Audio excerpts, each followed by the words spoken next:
Bar for bar album reviews. Mach-Hommy, Pray for Haiti.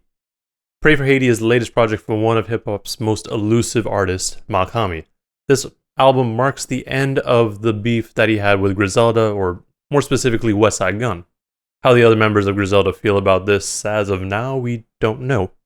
Those of you who aren't too familiar with Mach probably first heard of him either from Griselda and West's work on this project, or because Drake posted a track of his over the weekend.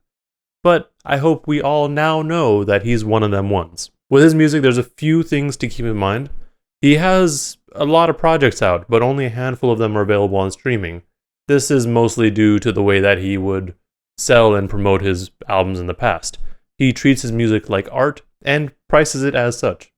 The one example that really comes to mind, I believe, was for Mach's Hard Lemonade, and it was just selling for $777 before it eventually came to streaming. This isn't really anything new to hip-hop in any sort of way. I mean, we've had it plenty of times in the past with other artists, but, just something to keep in mind. The other thing to make of note is that he doesn't want his lyrics posted anywhere, which I have my own feelings on as someone who likes to analyze the actual words being said, but he's allowed to do whatever he wants.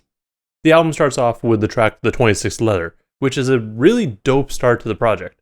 The beat is hella unique, and it's not something that I would really imagine people rapping over, and it doesn't seem like a song that you would hear on this sort of album, but Mach just raps over it so effortlessly. One of the standout lines to me is pretty early on in the track where he says, "Had to dumb it down on my slow 50-cent flow." I, like many others, aren't super familiar with Mach's work, but I do know that his music tends to be pretty dense and difficult to fully understand.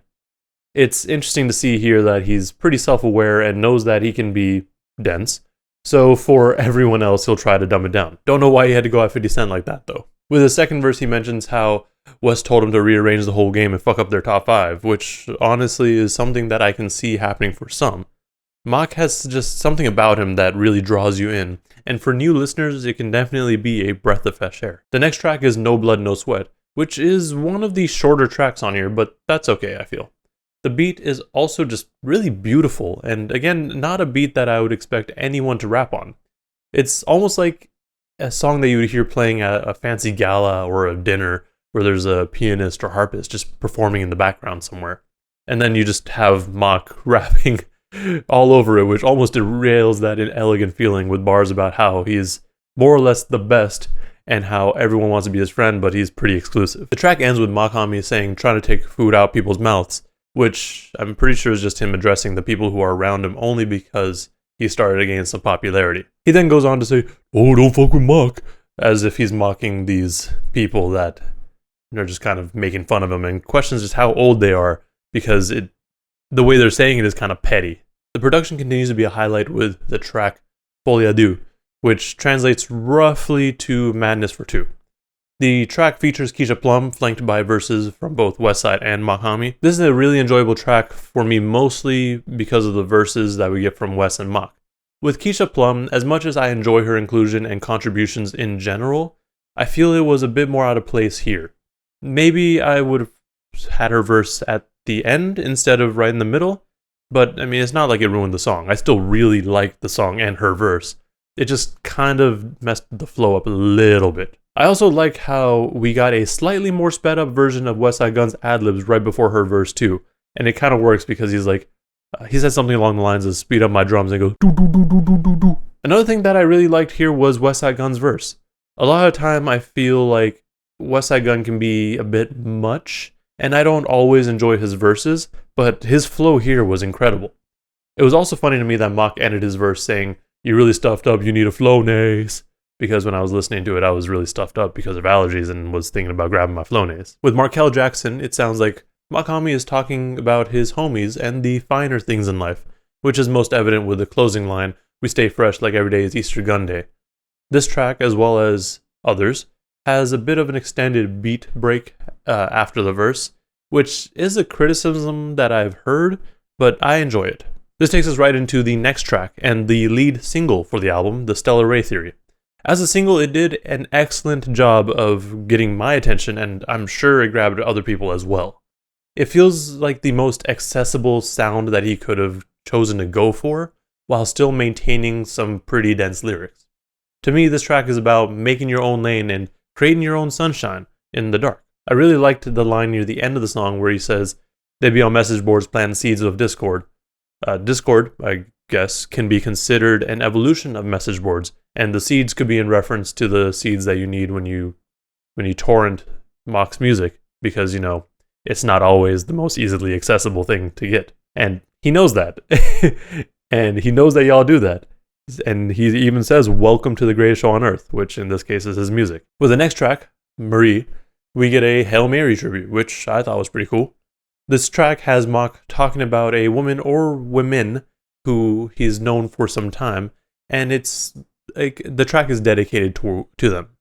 He mentions at the end of his first verse that he sees her as equal, which is dope because we live in this male-dominated society where either intentionally or unintentionally we see women as lesser. And this is, of course, seen in hip-hop as well. So for him to say that is a nice thing to hear. Later on in his second verse, we have further evidence that makes it seem like he's talking about one particular person when he starts talking about how fly she is. And it also sounds like they've known each other for a while now, with the line, "She used to work in retail, me I did the street sales." As he wraps up his second verse, he carries on the sentiments from the first, where he's putting women in general on a pedestal, saying that every time he heard the voice of God, it was a female, and that he needs the woman energy, that femininity divine.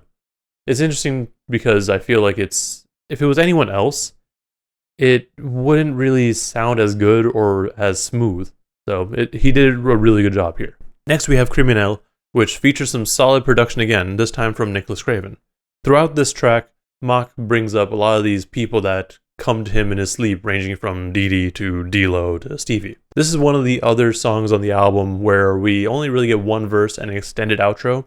This time the outro has Mach singing the hook while kind of harmonizing with the sample for about a minute and a half. Again, personally, I enjoy this, but I know that not everyone wants to hear it.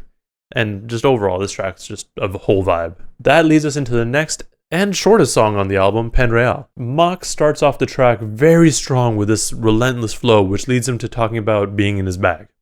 It's a funny ending to the song too, because he starts talking from the persona of an onlooker by saying, "Oh God, here he goes again," while in his normal voice he's just cursing and saying how dope he is. There's definitely more to this track, but like I've said a couple of times already, Mach's lyrics are pretty dense, so it can take time to fully decipher everything he's saying. After 7 tracks, we finally hear from Westside Gunn again with the track Murder Season.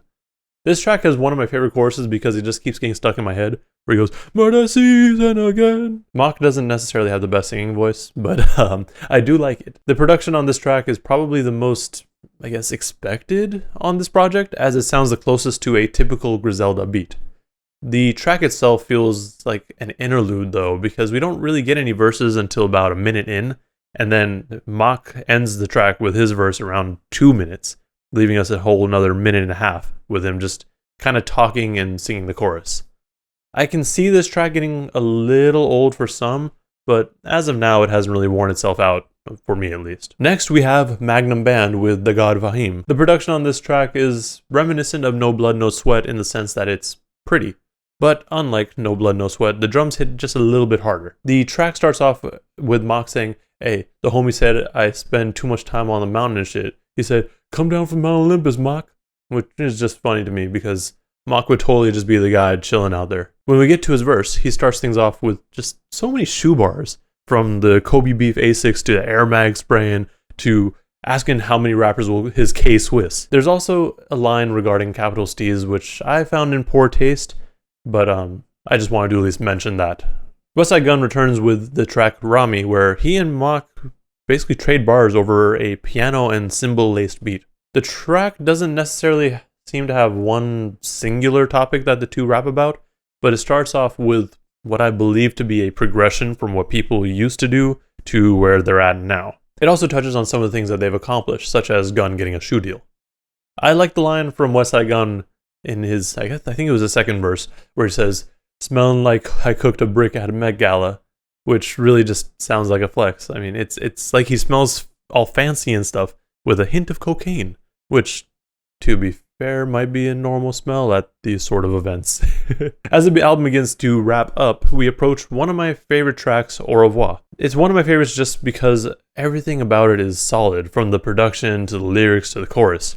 The production here is from DJ Green Lantern, who brings us a very guitar-heavy beat, which, similar to a lot of the other tracks here, I wouldn't imagine most people rapping on. The track also features Melanie Charles, who has a really dope vocal performance in her verse at the beginning. The chorus probably tells you all you need to know regarding the subject matter, which basically goes, au revoir, pussy, N-words, goodbye. He's basically just saying goodbye to everyone that isn't on his level. The remainder of the track, which is just Mach's verse, has him mostly flexing and responding to people wondering where he's been tucked away at.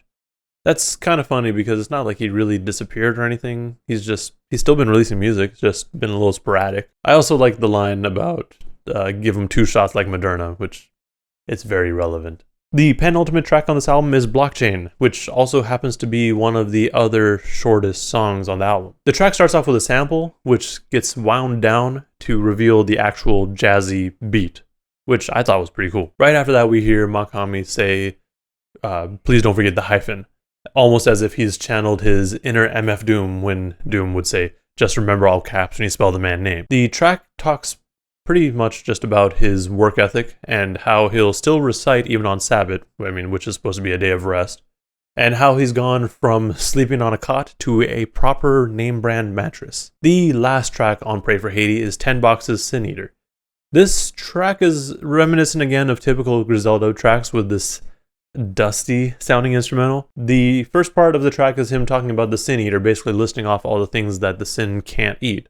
And I guess eventually he starts to compare it to, or the Sin Eater at least, to Jesus, since he mentions how he rose on the 3rd day and woke up throwing blessings at people. Overall, this album was really dope and an enjoyable listen. When I first heard that Westside Gunn was going to be executively producing this project, I was a little concerned because I didn't know how much input we'd be getting from him. I was honestly worried that we'd hear him on every track with his ad-libs. Not saying I don't like them, just sometimes they're a little out of place. And also, sometimes his rapping isn't always the best fit for the track, at least in my mind. I still really do like him overall, though. Thankfully, his contributions were fairly hands-off, and enough so to allow Mach-Hommy to really do his thing. A lot of people are also likely to compare this album to Gunn's Pray for Paris, but in my mind, they're completely different projects, so the comparison isn't really necessary. This project is also really the first time that I took an extended look at Mach-Hommy's work, and it's safe to say I'm impressed. My only other real exposure was Mach's Hard Lemonade, so going from that to this is a bit of a change. The production and rhymes throughout this project are just very solid. I will say, though, it does seem like he dumbed down the lyrics just a little bit for us when compared to other projects and just from what other people have been saying online. But I think it really does make sense here. This is a pretty high-profile release from him, especially because he's reunited and squashed the beef with Westside Gunn, so there were a lot of eyes on him. If he had released a project with poor mixing but incredibly dense lyrics, I would imagine a lot of people wouldn't stick around to listen to him more than a couple of times. My favorite tracks as of now are the 26 Leather, the Stellar Array Theory, Penral, Au revoir, and 10 Boxes Sin Eater. I can't wait to see what Mach got cooking up for us next. I know it was just announced that Mach, Wes, and Husk Kingpin are coming together for Pray for Us, so that'll be dope. Don't know when that's going to come out, though. And I'm sure we'll also be getting another project from Mach and the god Pahim in the near future, so it's likely not to be a long wait. But that's all I got for this review. Let me know in the comments below what you thought of this album, as well as what your favorite tracks are. Also remember to like and subscribe if you want to see more content and reviews like this one. Thank you for watching, and please stay safe out there.